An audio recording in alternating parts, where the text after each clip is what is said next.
Integration খুব সহজ একটা বিষয়।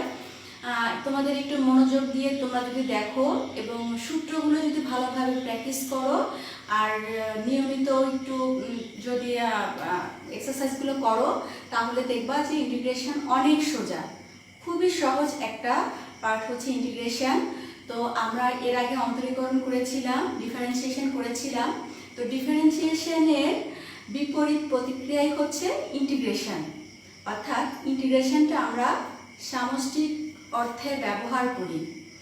সাধারণত কোন কোন ক্ষেত্রে আমরা ইন্টিগ্রেশন ব্যবহার করি দেখো, আমরা সাধারণত ক্ষেত্রফল, বক্ররেখা দ্বারা আবদ্ধ অংশের ক্ষেত্রফল, ক্ষুদ্র ক্ষুদ্র অংশের ক্ষেত্রফলগুলো বের করে সেইগুলো যদি আমরা একত্রে যোগ করি তাহলে আমরা সমগ্র আবদ্ধ অংশের ক্ষেত্রফলটা পেতে পারি। এই ক্ষেত্রফল নির্ণয়ের ধারণা থেকে আমাদের এই ইন্টিগ্রেশনের সূত্রপাত হয়।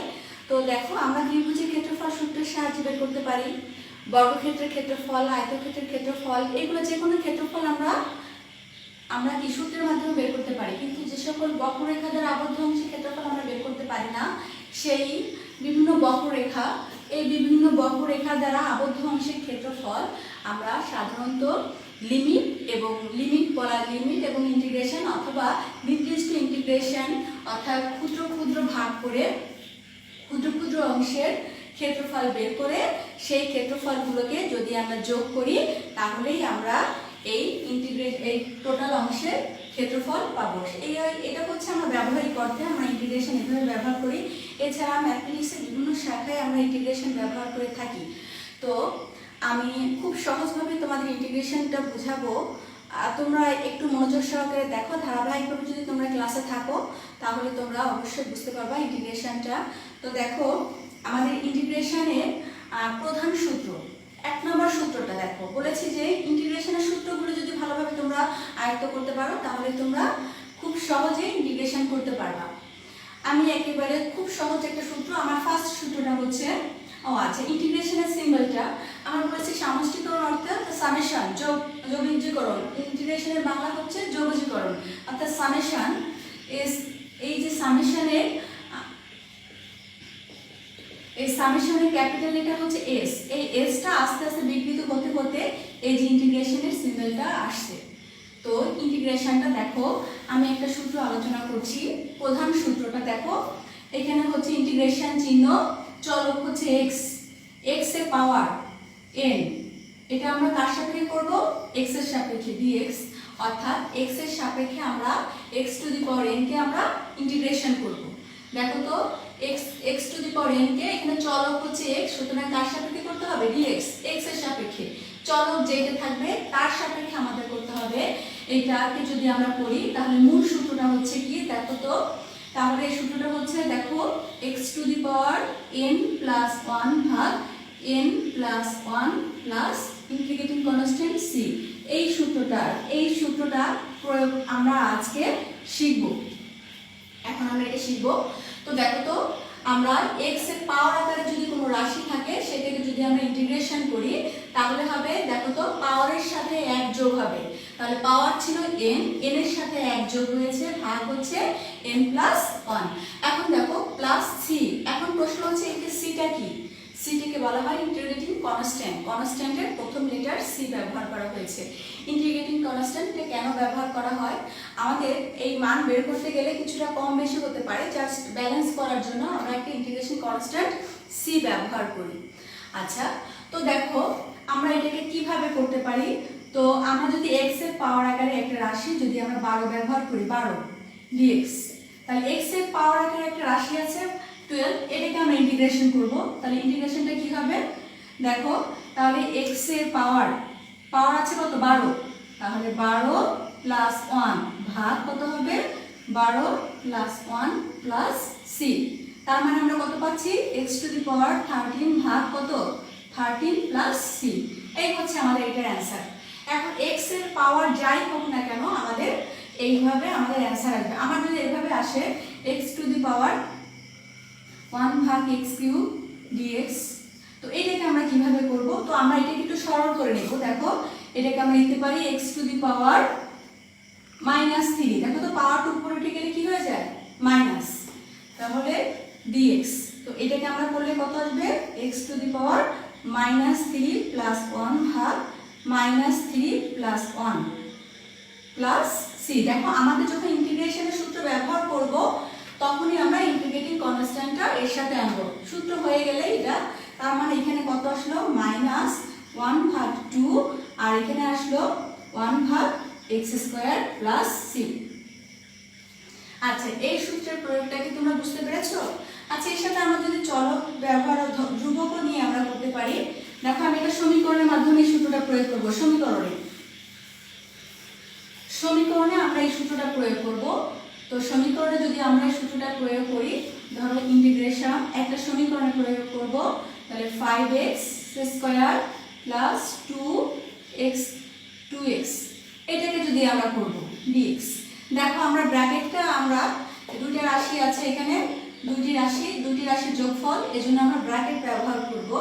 আমরা যদি ব্র্যাকেট না দেই তবে ইন্টিগ্রেশনটা শুধু এর সাথে বোঝাবে আর dx টা এর সাথে, অর্থাৎ একটা ভুল একটা অঙ্ক হবে। তো অবশ্যই আমাদের যদি দুইটা রাশি থাকে তাহলে অবশ্যই আমাদের ইন্টিগ্রেশন করার সময় প্রথম বন্ধনী ব্যবহার করতে হবে। তো দেখো এটাকে যদি আমরা ইন্টিগ্রেশন করি, তো আমরা ইন্টিগ্রেশন করব, তাহলে 5 হচ্ছে কি ধ্রুবক। দেখো 5টাকে রেখে দিব, 5 ধ্রুবক, 5টাকে রেখে দিব, তাহলে x এর পাওয়ার, তো এখানে আছে 2 প্লাস 1, তাহলে নিচে হবে কত 2 প্লাস 1 প্লাস 2 ধ্রুবক, 2 রয়ে গেল। এবার x এর পাওয়ার, তাহলে x এর পাওয়ার উপরে আছে 1, তাহলে 1 প্লাস 1 ভাগ 1 প্লাস 1। দেখো আমরা সূত্র যেহেতু এই লাইনে প্রয়োগ করেছি, সুতরাং এই লাইনে হবে ইন্টিগ্রেটিং কনস্ট্যান্ট c। তাহলে আমরা কত পেলাম 5 ভাগ 3 x³ প্লাস 2, এখানে 2 কেটে যাচ্ছে, থাকছে হচ্ছে শুধু x² প্লাস c। আচ্ছা এই একটা সূত্র গেল। এবার দেখো শুধু যদি আমাদের ধ্রুবক যদি থাকে, তো ধ্রুবক থাকলে আমাদের সূত্রটা কি আসবে, অর্থাৎ dx কে যদি শুধু চলককে যদি করা হয় x এর সাপেক্ষে ইন্টিগ্রেশন করলে এখানে কত হবে x প্লাস c। দেখো তো যদি আমাদের 5x আসে, 5dx, তাহলে 5 হচ্ছে ধ্রুবক আর এখানে এটাকে করলে কত আসে x প্লাস c। এটা হচ্ছে আমাদের সূত্র। আচ্ছা তো এই সূত্রটা কিভাবে আসলো, আমরা এই যে dx কে করলে কিভাবে এই সূত্রটা আসলো, দেখো সূত্রটা প্রয়োগ আমরা দেখাতে পারি কিভাবে এই সূত্রটা আসলো। তো আমরা জানি যে dx কিভাবে আসলো, আমরা যদি দেখি একটা 1 টু দি পাওয়ার 0, আচ্ছা x টু দি পাওয়ার 0 মানে হচ্ছে 1, x টু দি পাওয়ার 0 মানেই হচ্ছে 1, তাহলে এখানে কি লিখতে পারি x two the power 0 plus 1 ভাগ 0 প্লাস 1 প্লাস c, তার মানে কত হলো x প্লাস c। দেখো dx কি আমরা লিখতে পারি এটা। তাহলে আমরা কোনো চলককে শুধু যদি কোনো চলকের সাপেক্ষে যদি করা হয় তাহলে আমাদের কি আসবে, সেই চলকটা প্লাস ইন্টিগ্রেটিং ধ্রুবক আসবে। তো আমরা এখানে দুইটা সূত্র শিখলাম। কয়টা সূত্র শিখলাম? দুইটা। একটা হচ্ছে x two the power n dx equal to হচ্ছে x two the power n plus 1 ভাগ n প্লাস 1 প্লাস c। আরেকটা শিখলাম কি dx করলে আসবে কত x প্লাস c। এখন আমরা যে কোনো অঙ্ক, যে কোনো সমীকরণ আমরা যদি নিই, আচ্ছা আমি ইন্টিগ্রেশন দিলাম x ইন্টু x² প্লাস 1 ভাগ x dx। দেখো তো এইটাকে আমরা ইন্টিগ্রেশন করব, এই রাশিটাকে আমরা ইন্টিগ্রেশন করব। একটু মনোযোগ সহকারে দেখো। তো দেখো এই রাশিটা গুণ আকারে আছে, তো আমরা প্রথম কাজ হচ্ছে আগে অঙ্কটাকে সরল করে নিতে হবে। অঙ্কটাকে আমরা সরল করে নিব। তো সরল করে নেওয়ার জন্য আমি এখানে কি লিখতে পারি, আগে গুণ করে দিলাম, এই ইন্টিগ্রেশন চিহ্ন দিলাম, ফার্স্ট ব্র্যাকেট দিলাম।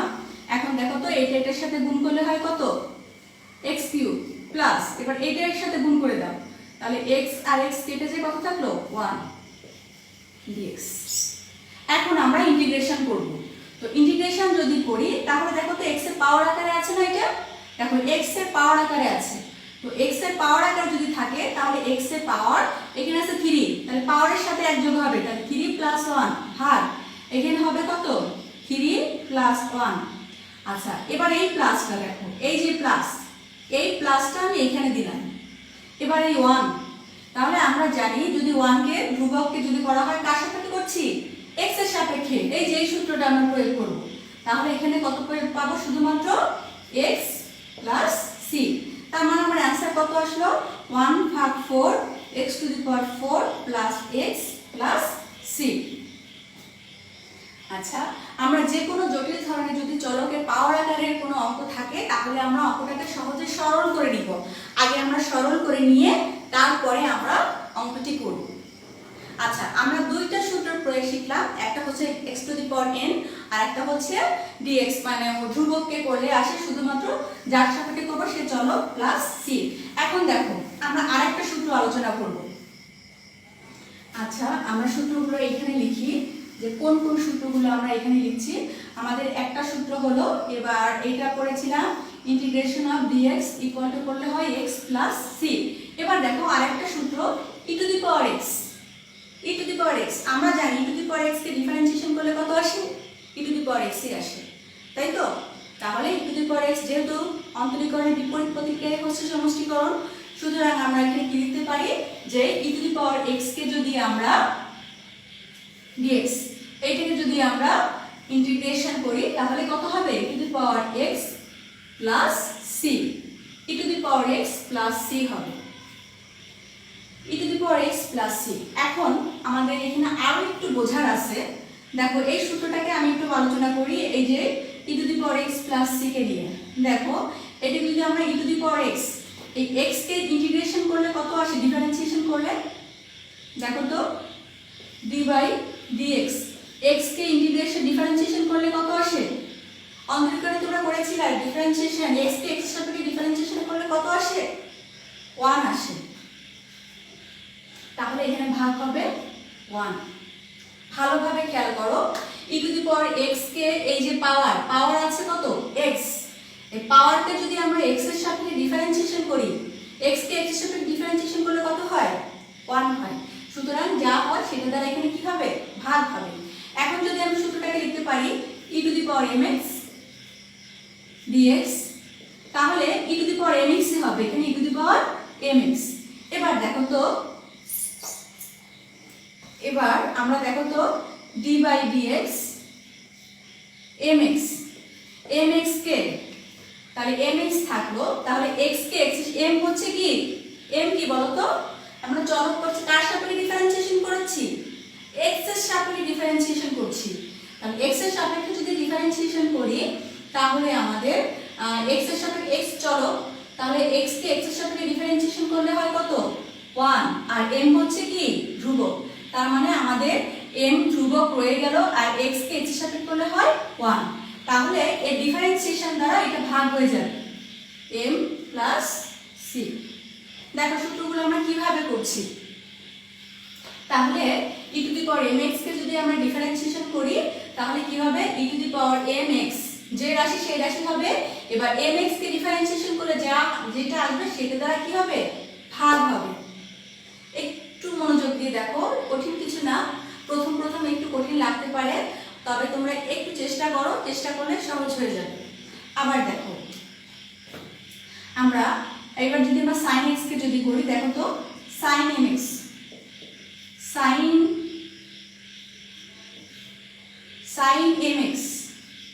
dx ইকুয়াল টু, তাহলে sin mx, তাহলে sin mx কে করলে আসবে কত? Minus cos mx।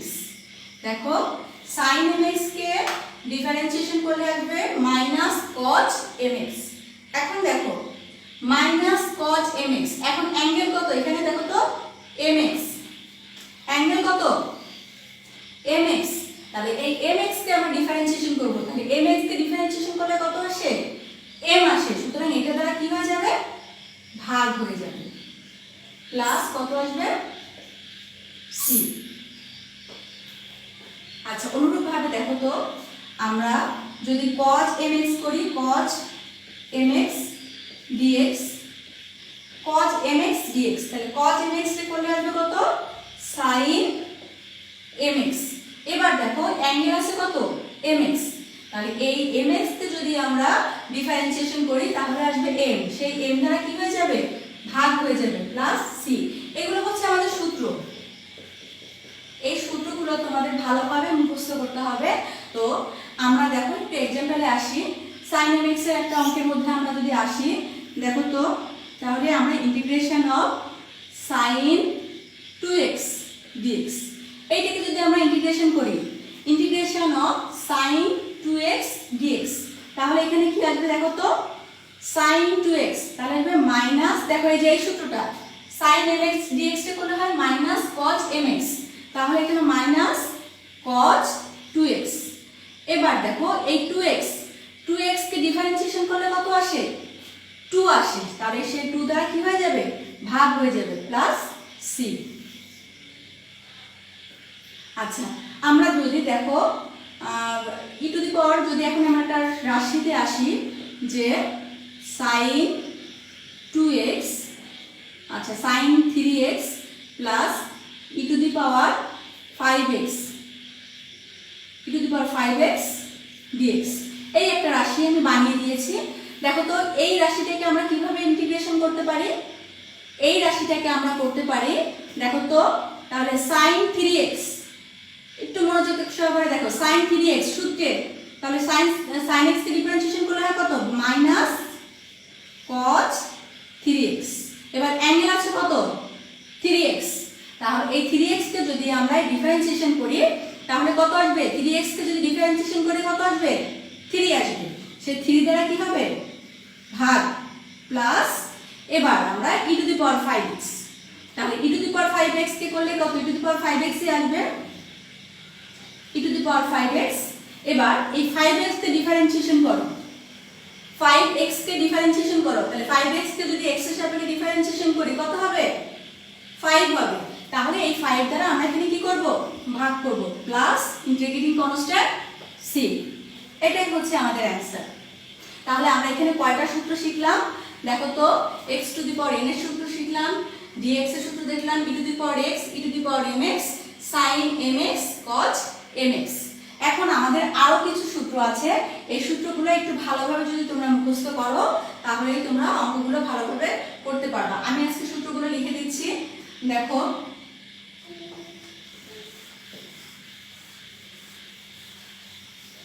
আচ্ছা সূত্রগুলো একটু ভালোভাবে খেয়াল করো। আমাদের প্রথম, আচ্ছা সাইনেরটা গেল, কজেরটা, এরপরে আসো আমাদের tan x sec x, tan x sec x dx, তাহলে tan x sec x dx কে করলে কত আসে, আমাদের এটাকে করলে আসে sec x প্লাস c।